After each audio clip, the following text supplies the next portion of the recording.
Hi guys, welcome back to my channel. In this tutorial, it's a very short one. I want to show us how to draft a perfect armhole. A lot of people struggle with this, so I want to address this particular issue.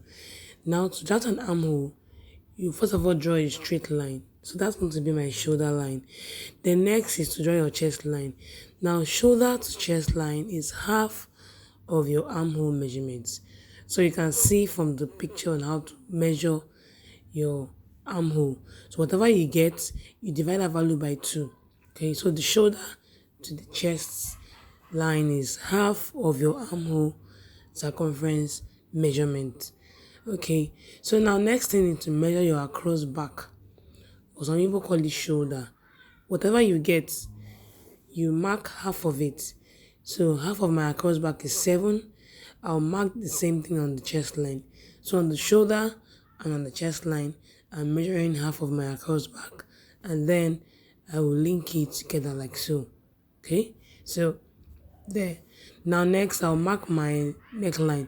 So I'll just do probably 3 by 3 or 3 by 4, 3 inches by 4 inches for my neck width and my neck depth.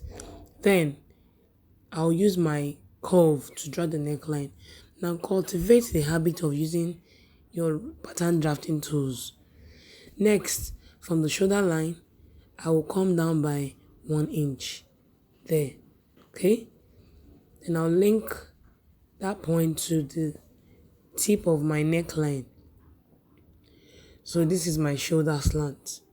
Can you see that? Okay. Now next thing is to find the midway between the shoulder slant and the chest line. Then I will come in by 3/4 of an inch. If we're drafting for the back, to be half an inch. Okay, then I'll use my French curve to link the tip of my shoulder, the midway of my armhole, and the chest line.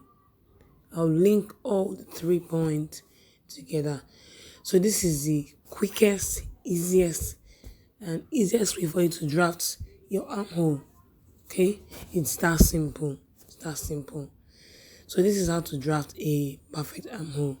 So what you just do now as an extra on the chest line, I'll just go ahead and mark quarter of my bust. I'm just doing extra anyway. Okay, now from the shoulder line, you can go ahead to mark your half length. Okay, your half length. Now with the tutorial, I'm just playing around. So this is my waistline here. So on the chest line is where you now mark your bust measurement. So you mark quarter of your bust, then you add 1 inch for side seam allowance. Okay, so basically that's all. That's just all. So this is how to draft a perfect armhole. So I hope this tutorial was helpful. If it was, kindly give it a thumbs up. Do not forget to subscribe and leave your comments.